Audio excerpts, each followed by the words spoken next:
नमस्कार, मैं गार्गी लोहनी, प्रवक्ता हिंदी आदर्श राजकीय बालिका इंटर कॉलेज जयंती।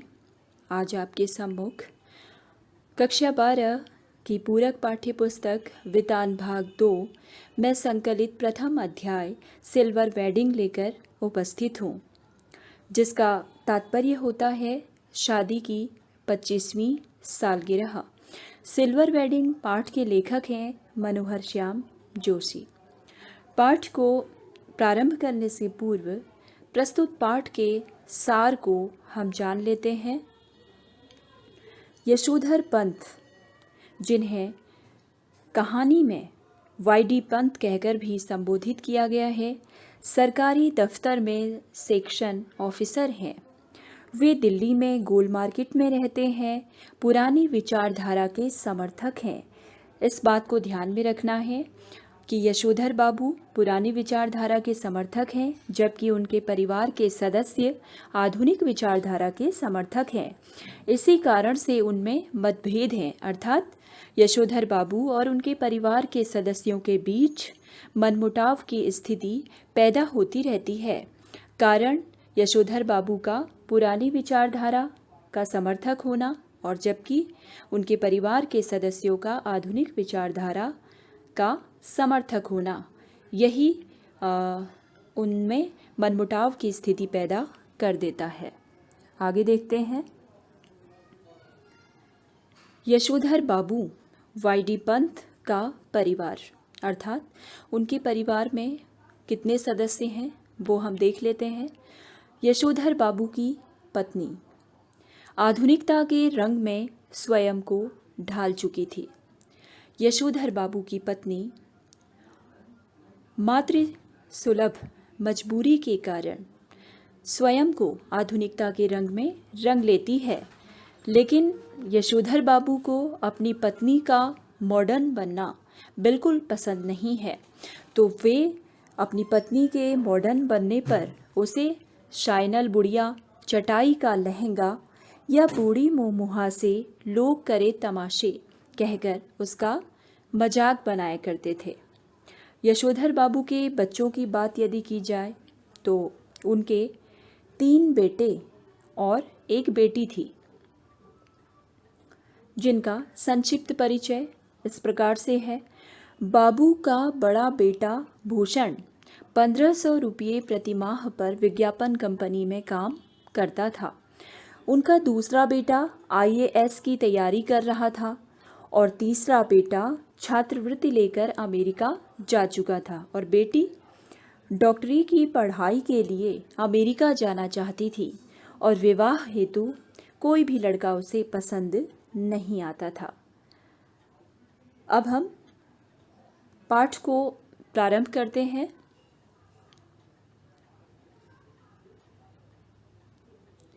देखिए बच्चों, पाठ का प्रारंभ होता है यशोधर बाबू के दफ्तर से। पाठ के प्रारंभ में यशोधर बाबू के दफ्तर का दृश्य है, जहां घड़ी 5:25 बजा रही है, अर्थात घड़ी में 5:25 हुए हैं। दफ्तर का एक कर्मचारी चड्ढा यशोधर बाबू की घड़ी पर व्यंग कसते हुए उसे चूनेदानी कहकर उनसे डिजिटल घड़ी लेने की बात कहता है। तो इस बात पर यशोधर बाबू बताते हैं कि यह घड़ी उन्हें अपनी शादी में मिली थी, अर्थात उनके विवाह के दिन उन्हें यह घड़ी मिली थी। तो उनकी इस बात से यशोधर बाबू की शादी की तारीख का खुलासा हो जाता है और उनका सहकर्मी मेनन हिसाब लगाकर सबको बताता है कि उस दिन अर्थात यशोधर बाबू की सिल्वर वेडिंग है, उनकी शादी की 25वीं सालगिरह है। तो जब सारे सहकर्मियों को यह पता चल जाता है कि आज तो यशोधर बाबू की सिल्वर वेडिंग है, तो सब उनसे पार्टी मांगते हैं। तो यशोधर बाबू कुल 30 रुपये पार्टी के लिए देते हैं, लेकिन खुद चाय पार्टी में शामिल नहीं होते हैं। अर्थात कुछ कंजूस प्रवृत्ति के हैं। इसी समय उन्हें किशंदा की भी याद आती है, जिन्होंने दिल्ली आने पर उन्हें अपने घर में शरण दी थी। किशंदा इस पाठ का एक ऐसा व्यक्तित्व है जिसने यशोधर बाबू के व्यक्तित्व को पूरी तरह प्रभावित किया हुआ है। और नौकरी न मिलने पर यशोधर बाबू को अपने घर में रसोइये का काम भी किशंदा ने दिया था और घर भेजने के लिए 50 रुपये भी एडवांस में दिए। तो ये सारी बातें उन्हें याद आती है। अब हम आगे देखते हैं कि यशोधर बाबू के जीवन पर किशंदा का क्या प्रभाव पड़ा। यशोधर बाबू के आदर्श किशंदा थे। मैट्रिक पास करने के बाद से वे उनके पास ही रहे। उन्होंने यशोधर बाबू के व्यक्तित्व निर्माण में महत्वपूर्ण भूमिका का निर्वहन किया। उनकी दफ्तर में विभिन्न रूपों की छवि, अर्थात यशोधर बाबू की जो छवि है उस पर किशंदा का पूर्ण प्रभाव था। सैर पर निकलने वाली उनकी छवि एक आदर्शवादी व्यक्ति के रूप ने यशोधर बाबू को प्रभावित किया। इस प्रकार से हम देखते हैं कि किशंदा जीवन भर अविवाहित रहे, अर्थात उन्होंने अपने जीवन में विवाह नहीं किया। अब हम जान लेते हैं किशंदा के स्वभाव की क्या विशेषताएं थी जिनका प्रभाव यशोधर बाबू के व्यक्तित्व पर पड़ा। देखिए, सरल हृदय, सादगी पसंद और धार्मिक प्रवृत्ति के व्यक्ति किशंदा थे। सहयोगी प्रवृत्ति, अर्थात उनकी जो भावना, सहयोग की भावना उनमें कूट कूट कर भरी हुई थी। परोपकारी थे और सामाजिक थे। सिद्धांतवादी और आदर्शवादी थे। मार्गदर्शक थे, अर्थात भटके हुए व्यक्तियों को राह दिखाना उनका काम था। अनुभवी व्यक्ति थे और अपनी संस्कृति से प्रेम करने वाले व्यक्तित्व के रूप में हम उन्हें देखते हैं। सिल्वर वेडिंग कहानी में अब हम आगे देखते हैं कि यशोधर बाबू और उनके परिवार से जुड़ी हुई कुछ खास बातें क्या हैं। देखिए, जब यशोधर बाबू अपने दफ्तर से निकलते हैं तो वे पैदल ही घर जाते हैं। कार वे अफोर्ड नहीं कर सकते थे, अर्थात कार वे खरीद नहीं सकते हैं। साइकिल पर जाना उनके बच्चों को पसंद नहीं। यशोधर बाबू का साइकिल पर जाना उनके बच्चों को बिल्कुल भी पसंद नहीं है और स्कूटर यशोधर बाबू को पसंद नहीं था। बच्चे ये नहीं चाहते थे कि उनके पिता साइकिल पर दफ्तर जाएं और यशोधर बाबू ये नहीं चाहते थे कि वे स्कूटर पर दफ्तर जाएं। तो ऐसी ही बातें हैं जो उनमें मनमुटाव पैदा कर देने के लिए काफ़ी थी। यशोधर बाबू की दिनचर्या के बारे में जान लेते हैं। यशोधर बाबू रोज दफ्तर से बिरला मंदिर जाते और बाग में बैठकर प्रवचन सुनते। मंदिर से वे पहाड़गंज जाकर सब्जी लाते और इस तरह रात 8 बजे बाद ही वे घर पहुंचते थे। एक दिन की बात थी जब यशोधर बाबू दफ्तर से मंदिर की तरफ जा रहे थे, तब किशंदा के क्वार्टर पर उनकी नज़र पड़ती है, जिसे तोड़कर वहाँ 3 मंजिला मकान बनाया जा रहा था। उनके बच्चे चाहते थे कि वे अपने पद के अनुकूल बड़ा मकान ले लें, लेकिन यशोधर बाबू का मोह उस स्थान से था जहाँ वे रहते थे।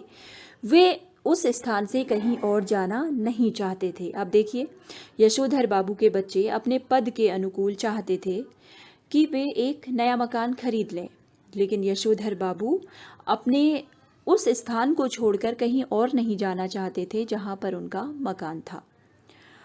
तो ऐसी स्थिति में जब उनके परिवार में मनमुटाव होता रहता है तो वे सोचते हैं कि वे भी किशंदा की तरह अविवाहित रहकर समाज सेवा में जीवन लगा देते। लेकिन उनको किशंदा के रिटायरमेंट अर्थात सेवानिवृत्ति के बाद का समय याद आता है, जब उन्हें सहारे की ज़रूरत थी। तब उन्हें किसी ने सहारा नहीं दिया और गांव जाकर 1 साल बाद ही उनकी मृत्यु हो गई। अर्थात उनके मृत्यु के कारण तक का पता नहीं चल पाया। तो इस प्रकार से यशोधर बाबू के मन में द्वंद्व चलता रहता है। एक दिन की बात है, यशोधर बाबू प्रवचन सुनने के लिए मंदिर में गए होते हैं। तो जहाँ आज मंदिर के प्रवचन में उनका मन नहीं लग रहा था, क्योंकि वे पारिवारिक चिंतन में डूबे हुए थे। परिवार की समस्याओं के बारे में वो सोच रहे थे। प्रवचन में जनार्दन नाम सुनकर उन्हें अपने बीमार जीजा जी की याद आती है। वे अपने उस बीमार जीजा से मिलने जाना चाहते थे, लेकिन परिवार वालों के विरोध के कारण नहीं जा सके। देखिए बच्चों, जब यशोधर बाबू अपने बीमार जीजा से मिलने जाना चाहते थे तो उनके परिवार वाले विरोध कर देते हैं और उन्हें उनसे मिलने जाने देना नहीं चाहते और अंततः वे उनसे मिलने नहीं जा पाते। अब यशोधर बाबू का जीवन अत्यधिक दुख में बीता था, जिसका जिक्र इस कहानी में इस प्रकार से किया गया है। यशोधर बाबू की माँ के मरने के बाद, अर्थात यशोधर बाबू की माँ का देहांत तो उनके बचपन में ही हो गया, तो तब उनकी विधवा बुआ ने उनका पालन पोषण किया। तो यशोधर बाबू रिश्तों को निभाना जानते थे और अपनी उस बुआ को, जिसने उनका पालन पोषण किया था, हर महीने पैसे भेजा करते थे। लेकिन एक दिन उन्हें अत्यधिक दुख होता है कि उनके बड़े बेटे भूषण ने बुआ को भेजने के लिए पैसे देने से मना कर दिया था। यशोधर बाबू सामाजिक गतिविधियों में भी योगदान दिया करते थे। अर्थात यशोधर बाबू के व्यक्तित्व की एक विशेषता यह थी कि वे सामाजिक गतिविधियों में भी रुचि लिया करते थे। मंदिर से वे मंडी जाते हैं और याद करते हैं कि उनके बेटे बाजार से सामान लाने के लिए नौकर रखने को तो कहते हैं, लेकिन खुद जाना नहीं पसंद करते। उनका बड़ा बेटा उन्हें यशोधर बाबू को अपना वेतन नहीं देता था, जो यशोधर बाबू को बिल्कुल भी पसंद नहीं था। और अपने पैसों से घर में वो जब सामान खरीद कर लाता है तो उसकी धौंस दिखाता है। तो बेटे का यह व्यवहार यशोधर बाबू को बहुत बुरा लगता है। उन्हें बिल्कुल भी अच्छा नहीं लगता अपने बड़े बेटे का ऐसा व्यवहार, ऐसा रवैया। अब एक दिन की बात है, यशोधर बाबू जब सब्जी लेकर घर पहुंचते हैं तो देखते हैं कि वहाँ एक कार खड़ी है जिसमें बेटा अपने बॉस को विदा कर रहा है और भी कई लोग विदा ले रहे हैं। तो और वो देखते हैं कि घर में पार्टी का माहौल है, सभी लोग सजे सवरे हुए हैं, लेकिन यशोधर बाबू को कुछ भी समझ में नहीं आता कि माजरा क्या है। अब भूषण ने अपने पिता को देखते ही उलाहना देते हुए कहा, अर्थात व्यंग से कहा, कि उन्होंने उनके सिल्वर वेडिंग के दिन पार्टी रखी और वे इतनी देर से आ रहे हैं। तभी उनके दूर के भांजे ने भी उन पर व्यंग किया। देखे क्या व्यंग किया कि आपके बेटे ने तो आपके लिए सिल्वर वेडिंग की पार्टी रखी है, लेकिन आप समय से घर नहीं आए। तो यशोधर बाबू को अत्यधिक दुख होता है कि किसी ने इस आयोजन के संबंध में उनसे बात तक नहीं की। उन्हें ये पार्टी वगैरह बिल्कुल पसंद नहीं थी। इन पार्टी वगैरह को यशोधर बाबू अंग्रेजों के चौंचले मानते थे। उन्होंने देखे क्या किया। अब पार्टी तो बच्चों ने रख दी थी, तो जब बच्चों ने उनसे आग्रह किया किस बात का, केक काटने का, तो उन्होंने केक काटा। बच्चों को वो मना नहीं कर पाए, लेकिन उन्होंने खाया नहीं और बहाना बनाया क्या, देखिए कि उसमें अंडा होता है और उन्होंने अभी संध्या पूजा भी नहीं की थी। वे पूजा करने पूजा घर में चले जाते हैं और रोज की तरह पूजा में समय लगाते हैं, लेकिन रोज की अपेक्षा आज कुछ अधिक समय लग जाता है, ताकि वे सोचते हैं कि यदि बाकी दिनों की तुलना में आज ज़्यादा समय लगे तो शायद मेहमान चले जाए, क्योंकि वो मेहमानों के बीच जाना पसंद नहीं कर रहे थे।